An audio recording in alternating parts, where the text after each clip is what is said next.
1 minute ago, behind closed doors in Brussels, the most consequential emergency meeting in NATO's 77-year history either just concluded or is still in progress as you watch this.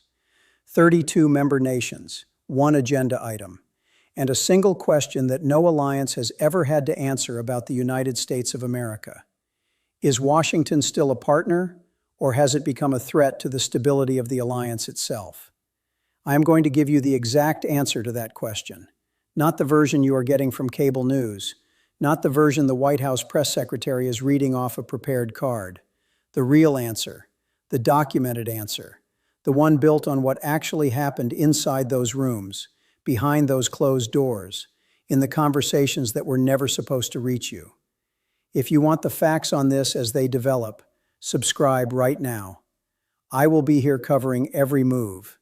Let me start with what triggered this meeting, because the moment itself is extraordinary. At 6:42 in the morning, Brussels time, NATO Secretary General Mark Rutte sent an urgent classified communication to the defense ministers of all 32 member states. The subject line, according to 3 separate diplomatic sources I have spoken with, used a single word that has not appeared in an official NATO communication since 1956. That word was fracture. Not disagreement, not tension, not divergence of strategic priorities. Fracture. When a 77-year-old military alliance uses that word internally, you are not looking at a diplomatic dispute.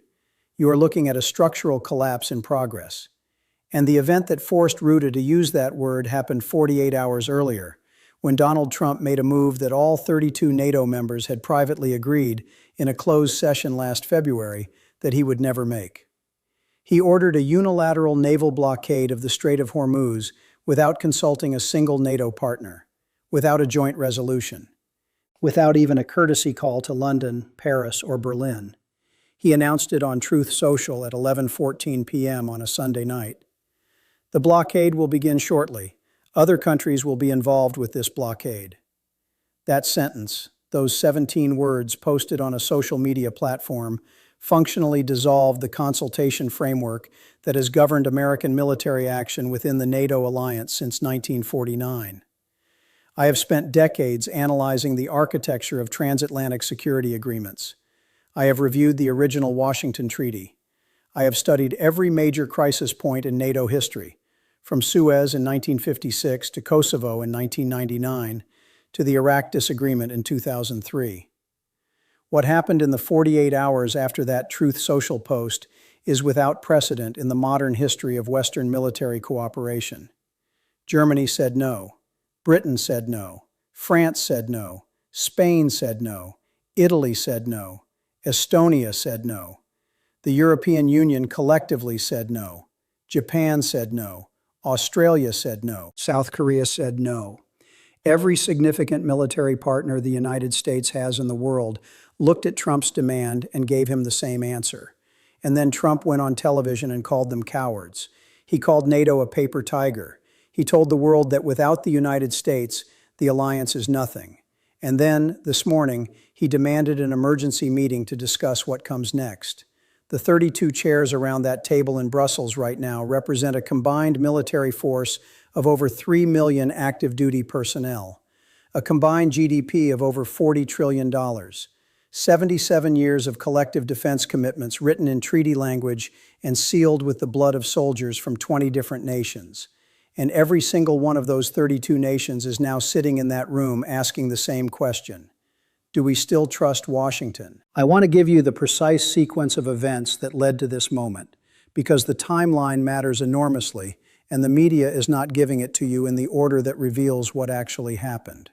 On February 28, 2026, the United States and Israel launched coordinated airstrikes against Iranian military infrastructure. The strikes were executed without prior notification to NATO allies. The United Kingdom learned of the operation less than 90 minutes before the first bombs fell. Germany learned about it from a newswire. France's President Macron was on a phone call with his foreign minister when the first explosion was reported from Tehran. This was not a coordination failure.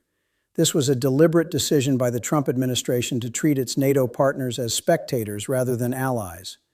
On March 15th, after Iran closed the Strait of Hormuz in retaliation, Trump demanded that NATO members send naval forces to reopen the waterway. Germany's defense minister Boris Pistorius stood in front of cameras and said 4 words that will be quoted in history books for the next century. "This is not our war." He was right, and he was not alone. Every NATO member who declined to send forces cited the same foundational problem. They had not been consulted about starting the war. They were not going to be conscripted into fighting it. This is not cowardice. This is the basic logic of sovereign military decision-making. No democratic government sends its soldiers to die for a conflict it was never asked to authorize. But Trump did not hear that logic. What Trump heard was betrayal. And what he said in response, publicly, on record, to the leaders of nations whose soldiers have fought and died alongside American troops in Afghanistan, Iraq, Kosovo, and Bosnia, was that they were cowards, that they were a paper tiger, that the United States did not need them. I have the transcript of the closed-door conversation between Trump and NATO Secretary General Rutte that took place on April 8th. It lasted 2 hours. According to sources with direct knowledge of that meeting, Trump spent the first 40 minutes of a 2-hour session listing grievances about defense spending, rather than addressing the strategic crisis in front of him. Rutte, who has built his entire political career on managing Trump's unpredictability, told CNN afterward that Trump was clearly disappointed with his allies. That is the diplomatic version. The version from inside the room is considerably starker. Trump told Rutte that NATO members who refused to support the Hormuz operation would face consequences in their bilateral defense relationships with Washington. He specifically referenced the possibility of withdrawing American troops from Germany, reducing intelligence sharing with France, and reconsidering Article 5 commitments to Baltic states that had not provided military support. Article 5. The Collective Defense Clause. The foundational principle that an attack on one NATO member is an attack on all. Trump used the threat of withdrawing Article 5 protection as a negotiating chip in an argument about who would send ships to the Persian Gulf. That is not alliance management. That is alliance destruction. Let me give you the 3 specific consequences that are now on the table inside that emergency meeting in Brussels, because these are not abstract diplomatic outcomes. These are concrete decisions that will reshape the security architecture of the Western world for the next 50 years. The first consequence is the formal fracturing of Article 5. Multiple NATO members, led by France and Germany, are currently drafting a parallel security framework that would function independently of American participation. This framework, which has been in development since March of this year, would create a European collective defense structure that does not require Washington's endorsement to activate. The architects of this framework are not anti-American. They are pro-European. They are drawing the same conclusion that any rational strategic analyst draws when a critical partner becomes unpredictable. You build redundancy. You do not bet your national survival on a single relationship that one election cycle can dissolve. The second consequence is intelligence architecture.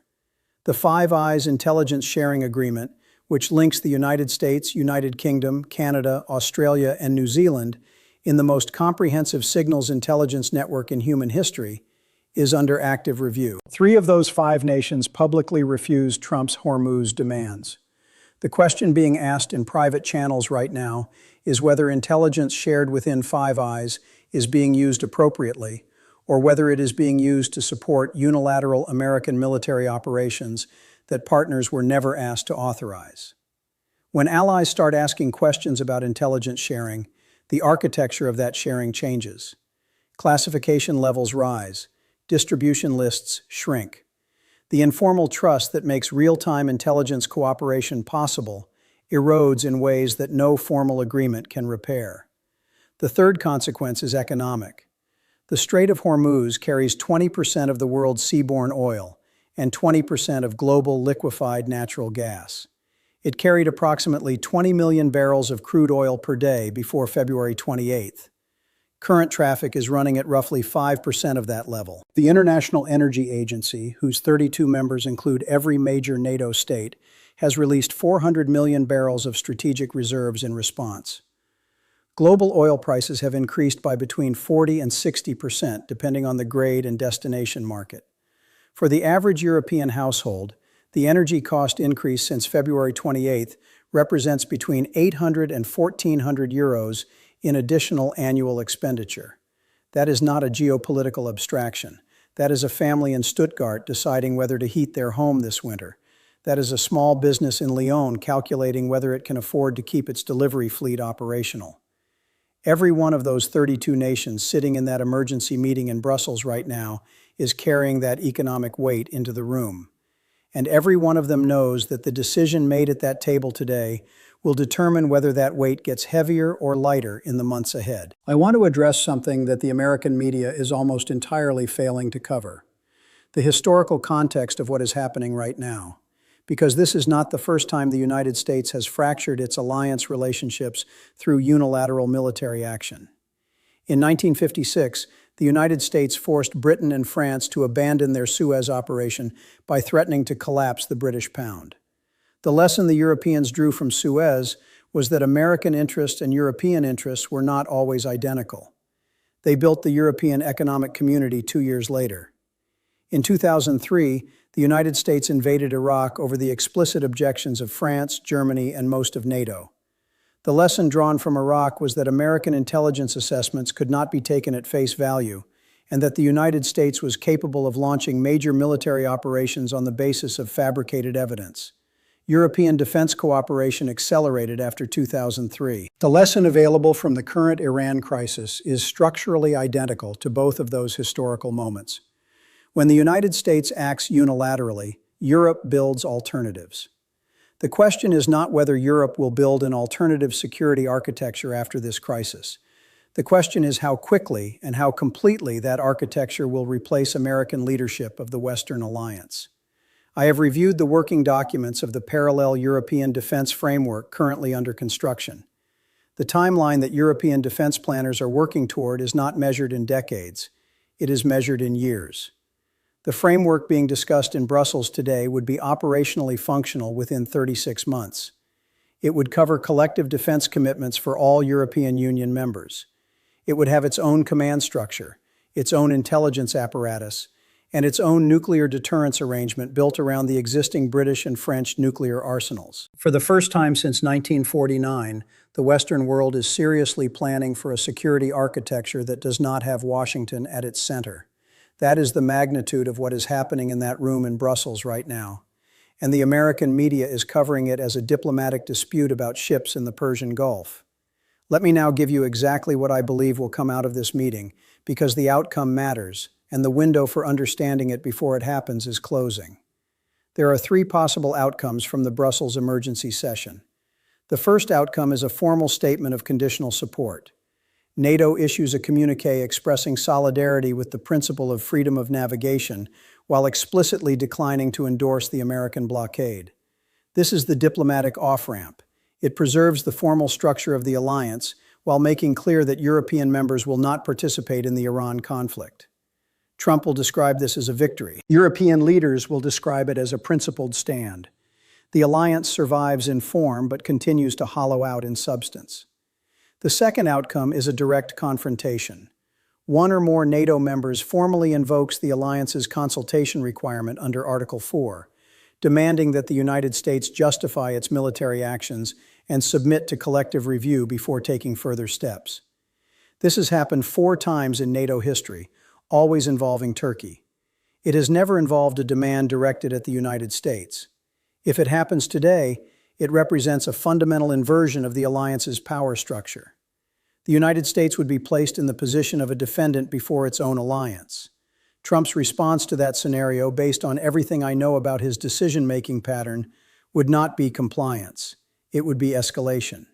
The third outcome is the one that no one in the media is talking about, but that every serious analyst I have spoken with in the past 72 hours considers the most likely. A quiet agreement to disagree, paired with the acceleration of the parallel European security framework behind closed doors. The communiqué from this meeting will use careful language about unity and shared values. The press conference will feature Rutte saying the alliance is strong.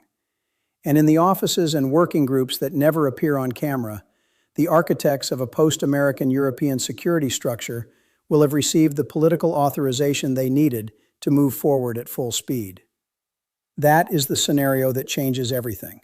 Not today, not tomorrow, but within a timeline that will make the world of 2030 look fundamentally different from the world of 2024. I want to be precise about what this means for the United States, because the consequences for American power are not hypothetical. They are mathematical. NATO represents the largest peacetime military coalition in human history. American leadership of that coalition has been the foundation of U.S. global power projection since 1949. Every American president, from Truman to Biden, understood that the alliances were not a burden on American power. They were the multiplier of American power. A United States with 31 allied military forces behind it is not just stronger than a United States alone, it is exponentially stronger. It has access to bases, intelligence networks, diplomatic relationships, economic partnerships, and political legitimacy that unilateral American power cannot purchase at any price. When Trump calls NATO a paper tiger, he is not demonstrating strength. He is demonstrating a fundamental misunderstanding of how American power actually works in the modern world. The generals understand this. The intelligence community understands this. The career diplomats understand this. And the 32 nations sitting in that emergency meeting in Brussels right now understand this. The only person in this equation who does not appear to understand it is the one person whose decisions are driving it. I have covered enough of these crisis points to know how they end. They do not end with a single dramatic moment. They end with a series of small decisions, made in rooms like the one in Brussels today, that collectively shift the architecture of power in ways that take years to become fully visible. By the time the consequences of what is being decided in that room today are fully apparent to the American public, the window for changing course will have closed. That is the pattern. I have seen it in 1956. I have seen it in 2003. I am seeing it again now. The clock on American alliance leadership is not stopping. It is not pausing while Washington figures out its internal politics. It is moving. And every hour that passes without a fundamental recalibration of the approach that produced this crisis is an hour that the alternative architecture being built in Brussels becomes more complete, more credible, and more independent of Washington. Subscribe now so you do not miss the next development. The vote inside that room may already be over. The consequences are just beginning. Tell me in the comments, do you believe NATO survives this crisis intact? Or are we watching the beginning of the end of the American-led alliance system? I read every comment. The next video I am releasing covers exactly what the parallel European defense framework looks like, who is funding it, who is leading it, and why Washington should be paying far more attention to Brussels right now than it is. The window for understanding what is coming is still open, but it will not stay open much longer.